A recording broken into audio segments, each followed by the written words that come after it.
नमस्कार दोस्तों। तो दोस्तों हम भूगोल में मृदा का अध्ययन कर रहे थे। हमने मृदा के बारे में बहुत कुछ ज्ञान प्राप्त कर लिया है। अब हम मृदा का अपरदन और मृदा के अपरदन का जो प्रभाव होता है और उसके प्रभाव को किस प्रकार कम किया जा सकता है, यानी कि उसे कैसे मृदा को संरक्षित किया जाता है, इस पर भी कुछ चर्चा कर लेते हैं। तो दोस्तों आइए अब हम देखते हैं मृदा के अपरदन के प्रभाव एवं मृदा संरक्षण के उपाय। तो मृदा अपरदन का जो हमारा सबसे पहला प्रभाव ये होता है कि जब पानी के द्वारा मृदा का ऊपरी सतह पर अपरदन होता है तो ऊपरी सतह जो है वो चली जाती है, और ऊपरी सतह जब वहाँ से बह जाती है तो हम ये जान लें कि हमारी जो मिट्टी होती है, यानी जो मिट्टी होती है उसकी कई परतें होती हैं। तो मिट्टी की जो सबसे ऊपरी परत है, यही परत सबसे ज़्यादा उपजाऊ होती है। यदि इस ऊपरी परत का ह्रास हो जाए, यानी कि ये परत अपनी जगह से कहीं दूसरी जगह चली जाए, तो मृदा की उर्वरा शक्ति जो है वो कम हो जाएगी। अगर मृदा की यदि उर्वरा शक्ति कम होगी तो उस पर होने वाली कृषि के उत्पादन में भी प्रभाव पड़ेगा। यदि कृषि के उत्पादन कम होगा तो खाद्यान्न संकट उत्पन्न हो जाएगा। इसलिए मृदा की ऊपरी परत का संरक्षण बहुत ही जरूरी है। तो दोस्तों इसका ये प्रभाव होता है। अगला प्रभाव है निष्क्षालन, लीचिंग एवं जल जमाव। यानी जब कभी मिट्टी का अपरदन या किसी विशेष क्षेत्र में पानी का जब जमाव हो जाता है तो उस क्षेत्र की मिट्टी, यानी अभी तक यहाँ पर खेती होती थी, और अगर इस क्षेत्र में, इस बड़े से क्षेत्र में पानी का जमाव हो जाए तो इस क्षेत्र की अपेक्षा इस क्षेत्र की जो मिट्टी है उसमें जो ऊपर में जो तत्व पाए जाते हैं, जो कि ऊपर उर्वरक तत्व पाए जाते हैं, तो वह तत्व पानी के साथ बहकर नीचे चले जाएंगे। यानी ये पानी का जब रिसाव होता रहेगा तो ये तत्व नीचे चले जाएंगे, और ये तत्व जब नीचे चले जाएंगे तो वहाँ पर लीचिंग की प्रक्रिया होगी। यानी उस लीचिंग से ये जो उर्वरक के तत्व हैं वो यहाँ पर आ जाएंगे, और इसके बाद में यदि ये पानी यहाँ से हट जाए और मिट्टी खुल जाए तो इस पर जब खेती की जाएगी तो ये खेती उतनी अच्छी नहीं होगी, क्योंकि पोषक तत्व नीचे चले जाएंगे और फसलों की जड़ें इतनी लंबी नहीं होती हैं जो कि इन पोषक तत्वों का फिर उपयोग कर सकें, और इन पर फिर और दूसरे तरीके के यानी बड़े बड़े पेड़ ही इस काम में आते हैं, जो कि हम पिछले अध्ययन कर चुके हैं कि जहाँ पर लीचिंग या लेटेराइट मिट्टी होती है वहाँ पर किस तरह से पेड़ होते हैं, वहाँ खेती करना बहुत ही मुश्किल हो जाता है। और दूसरी है जल जमाव। जब इस क्षेत्र में यदि जल ही भरा रहेगा तो जो खेती की जमीन है वो उतनी जमीन कम हो जाएगी, जिससे भी उत्पादन पर प्रभाव पड़ेगा। भौम जल स्तर एवं मृदा आर्द्रता में गिरावट। यानी जब ये ऊपरी परत कट कर चली जाएगी तो जो नीचे की परत होगी उसमें जो है वो जो भी उर्वरक तत्व हैं वो कम होंगे, और वो जब कम होंगे तो उसमें जो मिट्टी का जल स्तर है, यानी कि मिट्टी में जो आर्द्रता होगी, वो आर्द्रता यानी नमी रोकने की शक्ति कम हो जाएगी। और जो नमी रोकने की शक्ति कम होगी तो उससे भी फसलों पर इसका बुरा असर पड़ता है।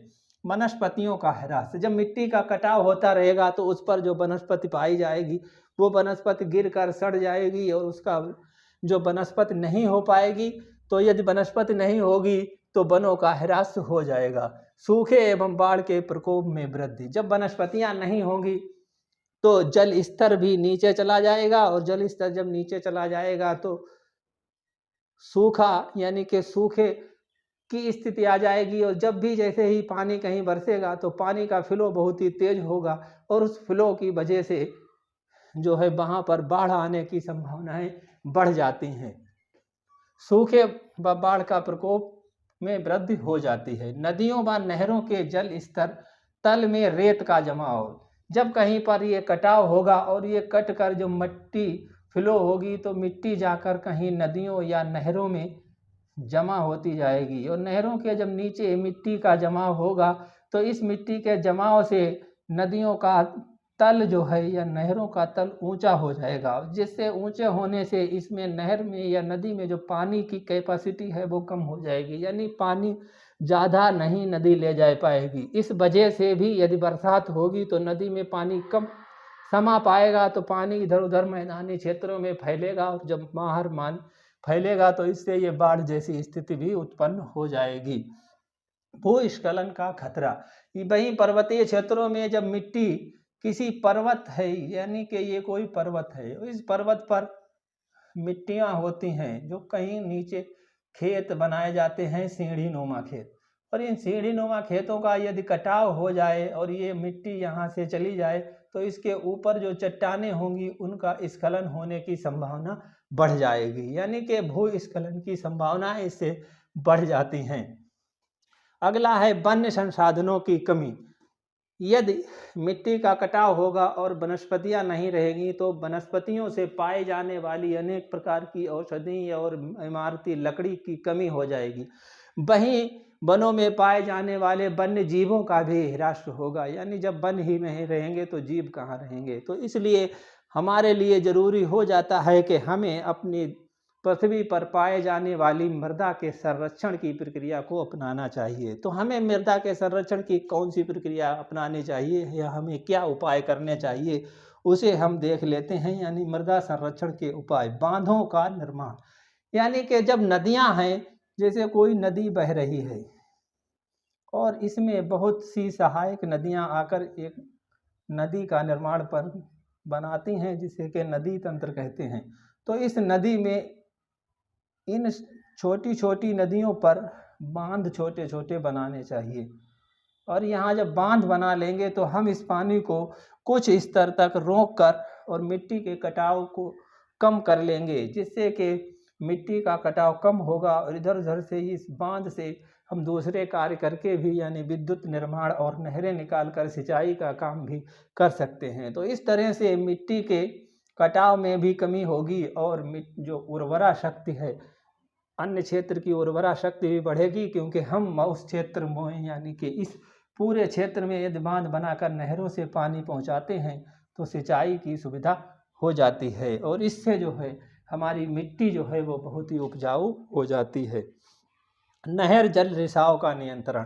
अब दूसरी बात यह है कि जब हम यहाँ से नहरों का निर्माण करेंगे तो जब नहरें इधर उधर जाएंगी तो नहरों के जो जल है वो पृथ्वी के तल से ऊंचा होता है, यानी नदियाँ जो बहती हैं उसका जो तल जो है वो नीचा होता है, वहीं नहर जो है वो जो है इधर उधर से बांध बना के बनाई जाती है और नहरें जो हैं वो पृथ्वी के तल जो है उसका, पृथ्वी के सतह यानी मैदान का जो सतह है लगभग उसी के बराबर होता है। अब यदि इस दोनों तरफ जो नहरें के बांध है इससे जल का रिसाव होगा तो इस मैदानी क्षेत्र में जल जमाव की स्थिति उत्पन्न हो जाएगी और ये जल जमाव होगा तो यहाँ पर लीचिंग होगी, और लीचिंग होगी तो ये मिट्टी फिर से अनुत्पादक हो जाएगी। तो इसके लिए ज़रूरी ये है कि इससे इधर उधर जो नहरों से थोड़ा बहुत रिसाव होता है पानी का और एक जलमग्न क्षेत्र बनने की जो आशा रहती है उसे नियंत्रित किया जाए और इस जल रिसाव को नियंत्रित कर दिया जाए, यानी कि लाइनिंग कर दी जाए, या कि इसके नीचे जो है वो कुछ मिट्टी यानी कि चट्टाने या पत्थर और सीमेंट डालकर जो है वो बना दी जाए, जिससे कि जल का रिसाव कम हो। अपवाह तंत्र में सुधार। और वहीं पानी जब किसी क्षेत्र से बहता है या कोई समतल क्षेत्र है, इससे अगर पानी बरसात हुई हो, बरसात होकर जब नालियों का विकास होता है तो इन नालियों में जो अपवाह तंत्र है इस पर थोड़ा नियंत्रण किया जा सकता है, यानी इन नालियों के आसपास दोनों तरफ पेड़ लगा देने चाहिए और वहीं अगर हो सके तो इनमें बांध बनाने चाहिए। वहीं अगर छोटी छोटी मेड़े हैं तो उन पर घास लगा देनी चाहिए, यानी घास का अगर निर्माण हो जाएगा तो ये नालियाँ जो है वो नहीं बनेंगी, और ये नालियाँ जब नहीं बनेंगी तो नालियाँ ऊपर की तरफ जो कटाव करती हैं वो कटाव भी नहीं होगा। जैविक उर्वरकों का प्रयोग। हमें चाहिए कि हमें अपने खेतों में जहाँ पर कृषि मिट्टी इसमें जो कृषि की जाती है उसमें जैविक खाद का प्रयोग करें। जैविक खाद में बहुत ज़्यादातर वनस्पतियों का ही उपयोग होता है, यानी कि वनस्पति और कूड़े करकट जो है उसे सड़ा कर उसका प्रयोग करते हैं। जब खेत में वनस्पति के अवशेष होंगे तो बारिश से जो है वो जब ऊपर से एकदम पानी पड़ेगा तो मिट्टी जो है वो वनस्पति के अवशेष उसे मिट्टी को घुलने से बचाएंगे और उस मिट्टी को रोके रहेंगे। तो इसलिए जैविक उर्वरक का प्रयोग करना चाहिए। घरेलू अवशेषों का प्रबंधन। इसके लिए ये भी ज़रूरी है कि जैविक खाद जभी बनेगी जब हमारे घरेलू अवशेष और शहरों से निकलने वाले कचरा जो है, उस कचरे का सही से प्रबंध किया जाए। यानी जो कचरा शहरों से प्राप्त होता है, यानी हमारे घर में जो अवशेष होता है, उस अवशेष को किसी गड्ढे बनाकर और उसमें डालकर, सड़ाकर उसका खाद बना देनी चाहिए और वही खाद इन खेतों में इस्तेमाल करनी चाहिए। अगला है वृक्षारोपण। जो भी ज़मीन खाली पड़ी हुई है, उस खाली ज़मीन पर वृक्षारोपण करना चाहिए और इस वृक्षारोपण को सरकार भी करती है और इसके लिए ज़रूरी है कि प्रत्येक नागरिक को लगभग साल में 1 पेड़ तो लगाना ही चाहिए, जिससे कि हमारी इस धरती पर वृक्षारोपण बना रहे। और वृक्षारोपण कई तरीके से हमारे फ़ायदा करता है, वही हमारे मिट्टी के कटाव को भी वृक्ष अपनी जड़ों के द्वारा रोके रहते हैं। यानी वृक्ष की जब जड़ें यहाँ से चलती हैं, तो वो जब जड़ें चारों तरफ जाएंगी तो वो उस मिट्टी को बांधे हुए रहती हैं और जो मिट्टी बंधी रहती है तो कटाव कम होता है।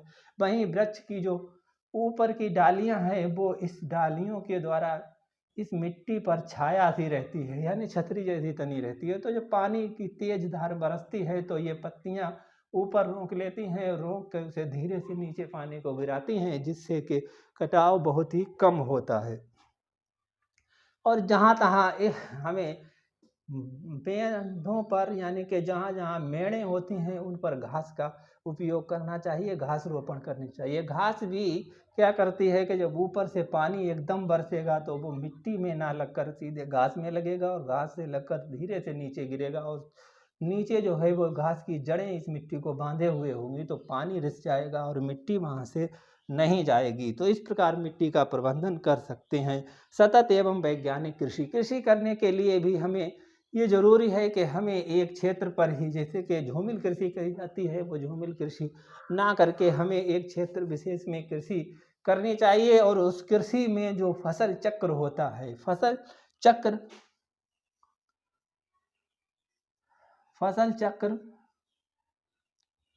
फसल चक्र को अपनाकर उस खेत की हमेशा ही उर्वरा शक्ति को बनाए रखना चाहिए और उस खेत की यदि उर्वरा शक्ति बनी रहेगी तो हम लंबे समय तक एक खेत में से उत्पादन ले सकते हैं, जिससे कि हमारे पास खाद्यान्नों की कमी नहीं होगी। तो दोस्तों, इस तरह से हमने आज मृदा अपरदन के प्रभाव और मृदा के संरक्षण के बारे में कुछ ज्ञान प्राप्त किया।